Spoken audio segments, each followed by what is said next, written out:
Uzizwa kanjani yonke le nto? Hey, ngizizwa ngaphathekile kahle kakhulu ngoba kuleyo meeting ngangingekho okokuqala bona ngayizwa kodwa angangahambisani nale ndaba le ababengitshela yona ukuthi kumele ngingene. Angikwazi lokho nasekhaya ngalesi sikhathi ngiphuma abangifundisanga lokho. Angitshelwanga ukuthi mangabe kukuthi umyeni wami uphelelwe isikhathi emhlabeni kumele ngiyongenwa omunye umuntu. Angeke ngize ngikwazi ukwamukela lokho futhi angikuthandi. Akungiphethe kahle neze kakhulu, akungiphethe neze kahle. Wesike njengoba sengisenabazali-ke nasekhaya nendlela nje abenza ngayo abangitreat-a ngayo kusho ukuthi bathatha i-advantage ukuthi vele angisenamuntu nomyeni wami amsekho.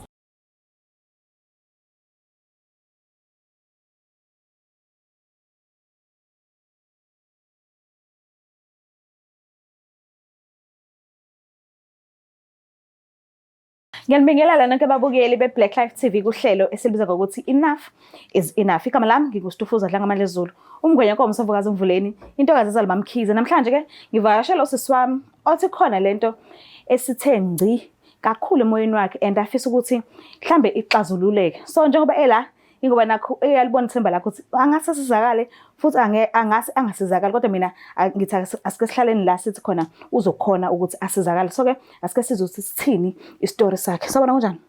Ngiyaphila unjani? Ngiyaphila, umuhle. Ngiyabonga. Esakho wedwa isiphongo noma uyashare? Waba isibongo. Kuthandeka wakamthethwa. Oh, ngiyamboza. Amen. Uba lo bamdingisa, uba lo owadingiswa. Yindaba engudingiswayo. Awuwazi umlando? Angikwazi umlando. Okay. Angazi. Ubuye uphi ukuhlala? Ngibuye eMgababa. Khulele khona? Yebo. Oh, okay. So-ke yini le eyinkinga kakhulu enhlizweni yakho noma mhlambe emqondweni wakho noma emoyeni nje ongekho right ngayo oyizele la ka Black Life TV?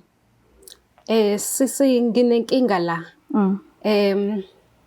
Nginenkinga engayazi ukuthi ngingayithini.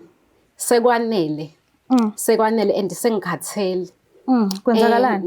Ngashiwa umyeni wami eminyakeni edlule.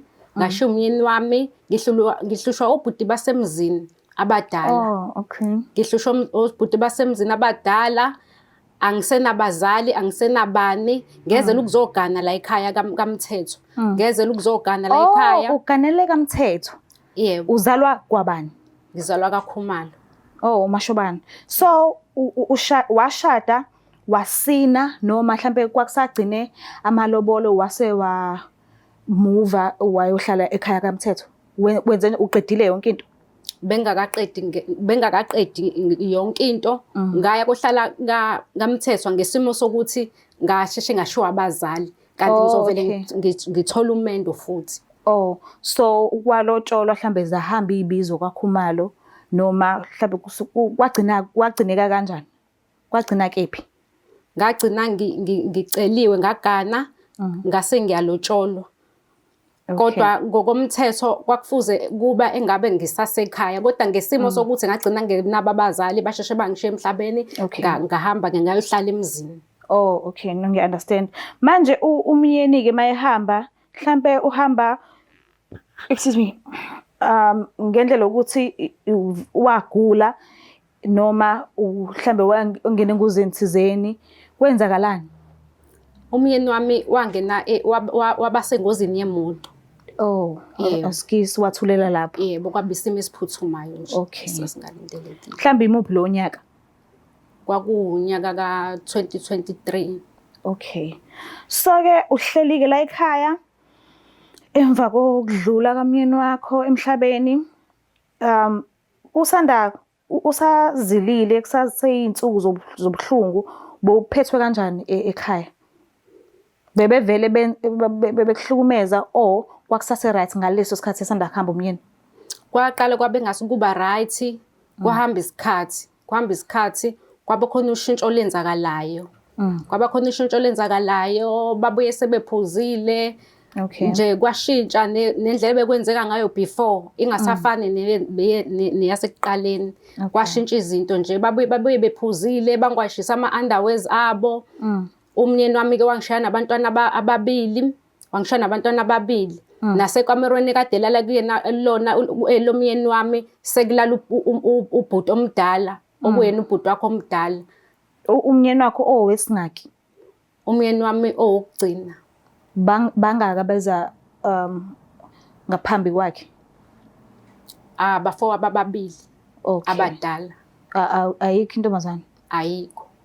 So ekhaya nihlala ubhuti omdala, ophakathi, wena nabantwana abawu-2 abazalwa uwa ngisho? Yebo. Niba u-5? Yebo. Oh, okay. Nabazali futhi abasekho la? Abasekho abazali. Okay. Mhlampe lento le abayenzayo ukuthi babuya beyiphuzele and vele obviously ikuphathe kahle phathi. Akukho kunye mhlambe asebeke bakwenza mhlambe beziphoqelela kuwena noma bagcina nje ngokubuya bephuzile kwakamero lasetshenziswa umyeni wakho sekulala ubhuti omdala? Akukho kunye abebekakwenze okusolisayo. Akukho ngabe ngidlala ngabo. Baganiwe bobawu-2? Abaganiwe futhi abanayintombi. Hawu, indlu ivaliwe? Kunzima nje, angiyazi nami into enje, angazi ukuthi into engayithini ngoba sengiyasaba nanokuthi bangangenzakalisa. Okay. So mhlambe manje ngabe basemsebenzini or bahlele ekhaya noma mhlambe vele abasebenzi? Bahlele ekhaya abasebenzi. Ubani umuntu ozamayo ukuthi kufanele kulale kudliwe la ekhaya njalo? Imina ozamayo ngemali yabantwana bami ye-grant. Oh, okay. Yo, azwanzima. Okay, kulungile. Sizohamba siyobabona ekhaya kaMthethwa kodwa angazi noma ngesihlafuneke yini. Angiboni kanjalo. Okay, abazona izidlamlilo? Hayi, abazona ngaphandle mangabe bephuzile. Okay. So njengoba uchaza ukuthi abazali abasekho, uzalwa wedwa ekhaya lakho? Bakhona odadewethu sebashada basemzini yabo. Ekhaya lenu lana khulela khona akukho umuntu igcekeni? Akusekho umuntu. Okay, ithisa sobabona ke.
Sabona bhuti kunjani?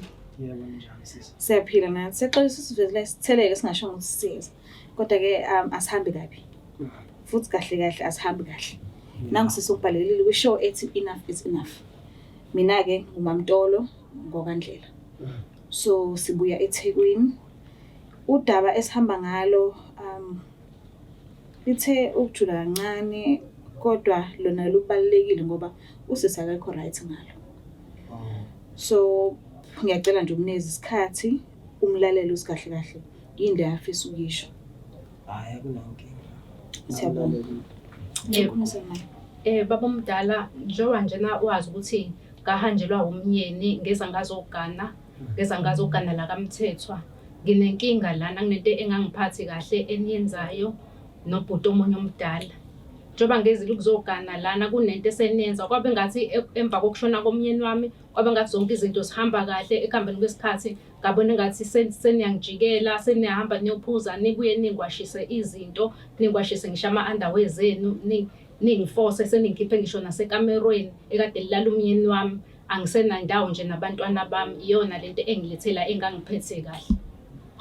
Hayi ngizwa kahle sisi ngiyaluzwa udaba lakhe umakoti. La lento ihamba kanje. Sike saba family meeting kusho umakoti khona la wayengakhona la akabanga le family meeting yayikhona. Okay.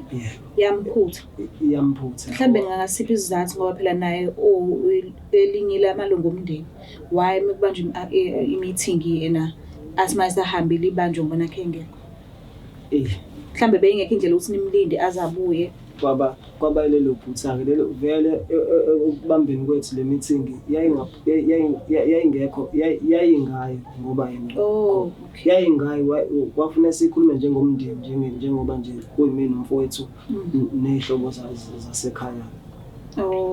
Nomunye ubhuda ngisho ukhona umfowethu usayo uphuza umuntu sibeshayeke kahle manje. Manje-ke le meeting masiyibamba sikhulume kusho ukuthi umakoti ngagcina ngamtshelanga ngayo ukuthi kwenzakalani.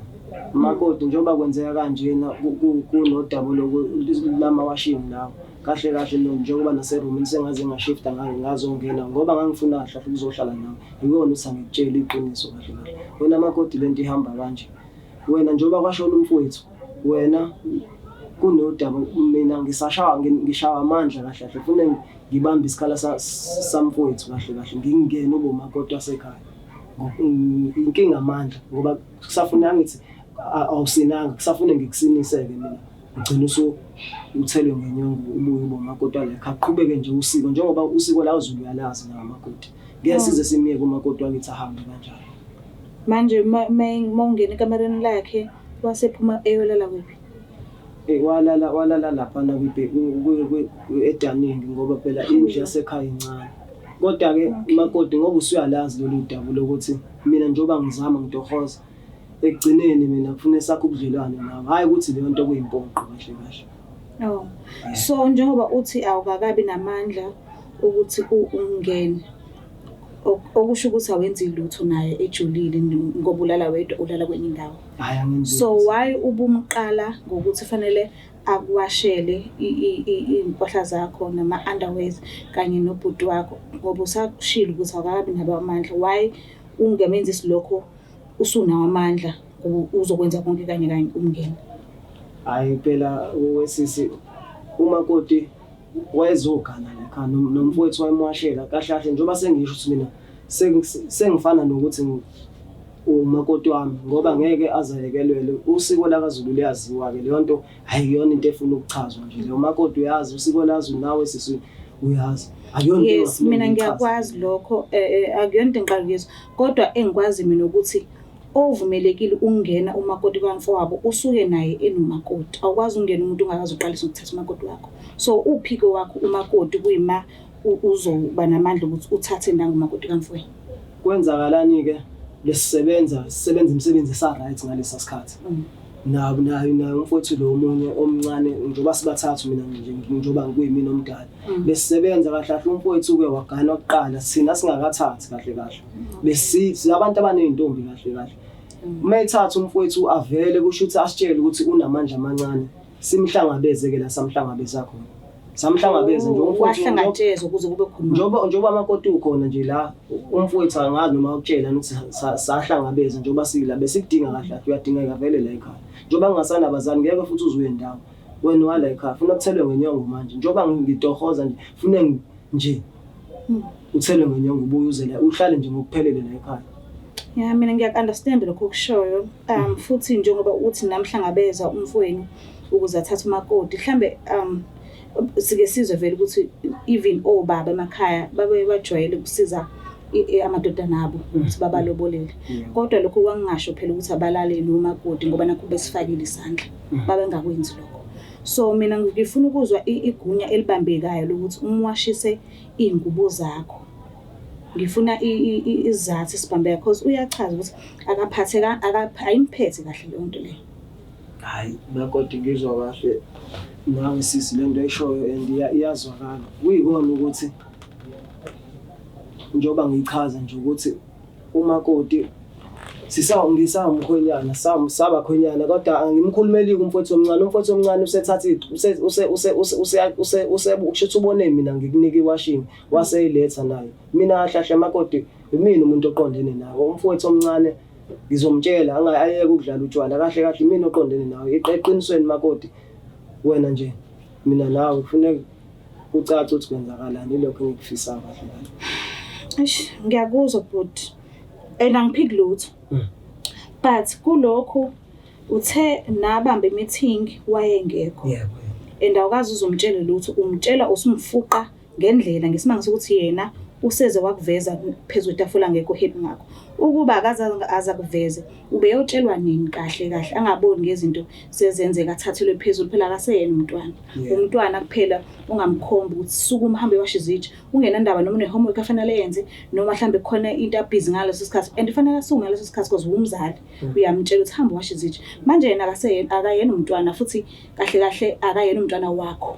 So awukwazi vese ukumthathele phezulu usumtshela into usuphuthuma usuyadlula naye fanele ahlaliswe phansi atshele kahle why umfuqa manje ngoba nakhe eseze wakuveza ungamphethe kahle. Why ungabanga nesikhathi umtshele kahle nihle phansi ukuthi kade sine family meeting sakhuluma saku 1 no 2 no 3 sagcina la.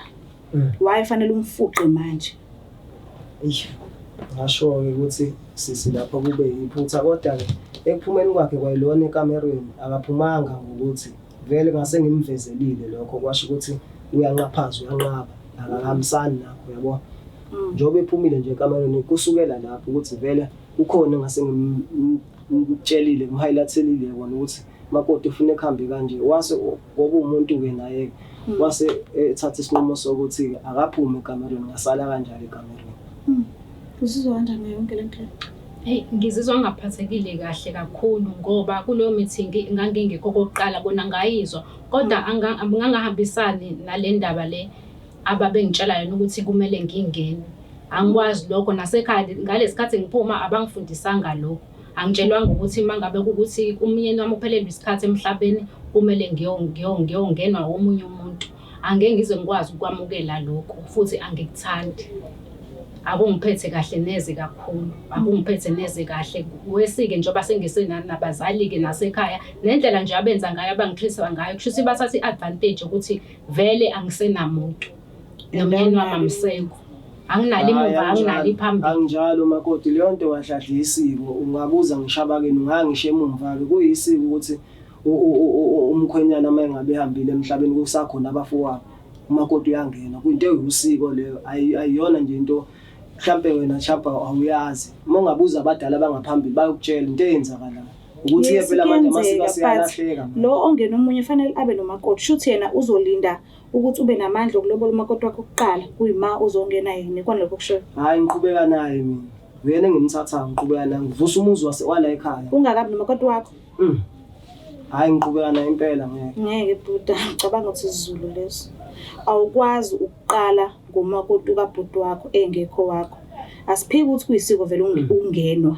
Yes, but kuke kuthathwe lo ofanele and kuba ukuthi nomakoti wakhe eqala kuyima ekwazi ukungena okwamfowabo. Awuvesana usuke nje usuka ngomakoti kamfowenu usuyangena no akwenziwa kanjalo. Mhlambe kuyenzeka kwezinye indawo angazi kodwa mina angazi ukuthi kuhamba kanjalo. Hayi yabona ke nomfowethu nje njoba kwahlala phansi kwakhulumeka udaba kanje naye umfowethu akaganile manje umakoti ke njobe ewayegana umfowethu njoba ngiyichaza lento ngeke kuze kukwazi ukuthi ahambe nje aphume la ekhaya sekumuntu akahlahlwa la ekhaya sekufuna aqedelele kahle njoba ngichaza okay ngiyakuzwa sisiloko kushona nami kusho ukuthi ke khona la sengilahlekela khona isiZulu njengoba phela nami angiyona umuntu omdala kakhulu nami sengihamba ngibuze mawukuthi kufanele kuqale kusina omunye useyosina kodwa umakoti hayi akayindawo. No akashongo yena uthi uyahamba yena into emphatha kabuhlungu ile yokuthi uwashiswa ingubo ongazona zomuntu obhekene naye ngoba nakhe sengasekho emhlabeni. Phela yena sihamba nje ngalolu daba kuphela. Akashongo ukuthi uyahamba akayindawo ukhona. Kungcono ngiyakujabula ukuthi ngibona eseqhamuka nawe sisi uyabona ngazi mhlambe kodwa lento engakuphethe kahle makoti. Angazi ngizoyichaza kanje. Kushuthi ke njoba seyikhulile nezingane kodwa makoti uyabona asinabani asinamakoti okwamanje ubani ozosiwashela ingubo kahlahleke nje egcineni ngoba nezingane isencane ngeke size siwashise izingane ziyorojwa ingubo la amatoho eswabamba futhi siwe sematohweni yiphi indlela efuna siyenze namakoti mobuka. Kodwa nje kunzima ngempela ngoba mina ngiyaqilazeka la ekhaya. Ngiyaqilazeka lo munye futhi umfowenu naye angaze ngibone umuntu ohamba la ekhaya angazi ukuthi kwenzakalani, abuye ephuzile nawe ungamkhuzi nje, konke nje kunzima nje, yonke into mina angeke ngikwazi ukwamukela konke lokho. Konke lokho kuchaza angeke ngikwazi ukuthi ngikwamukele ngoba konke benikwenza ngingekho ningangazisi. Hayi, ngizwakala makoti. So kahle sekuzokwenzakalani kusuka manje kuya phambili ukuze zonke izimuntu zizojabula? Ukuze wonke umuntu ajabule makoti, kuzomela ngitshele umfowethu omncane ukuthi akazami naye, akabone ukuyiwashela akayiwashele, vele ube yiwashela. Kodwa mina makoti, ngeke kunzima phela, mina omdala lami, umuzi kamfowethu kufuneka ubambeke nami futhi ukuyiwashela, uyabona nje. Ngeke makoti, ngeke uze kwazi, mhlawumbe usungawashela mina kuphela. Hayi, ngiyakuzwa baba omdala ukushoyo.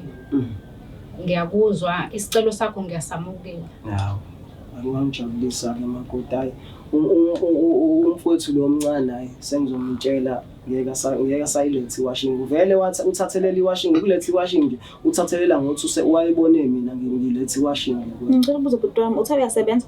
Yebo, ngiyasebenza amatohwana nje, akakalungi kahle nje, amatoho nje ngiyabamba lapho nalapho. So awukhona ukuziwashela? Isikhathi angibi naso sisi. Awuna day off? Kukancane lo msebenzi engiwenza, kukancane uphumula ngaleso sikhathi.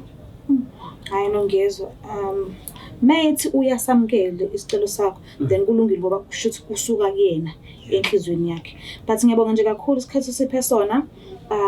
Nanoma ngabe kuthiwa sishonga ukuthi sizofika, kodwa ngiyabonga ukuthi usamukele usilalele ukuthi kahle kahle sihamba ngalokhu udaba. Ngiyabonga. Ngiyacela ukuthi uhlonishwane njengoba bekade nenza izinto mhlambe engaphathani kahle omunye komunye zithukwehla. Hayi, ujabula mina bonga mina makoti, lokho kwenzile angixwayi ngoba nawe bekufuneka ukwenza ngoba awuphathekile kahle. Ngiyabonga kakhulu nawe sisi ungenelela kwakho. Hayi, siyabonga kakhulu, sicela indlela. Bonga nambe kahle. Asibonga.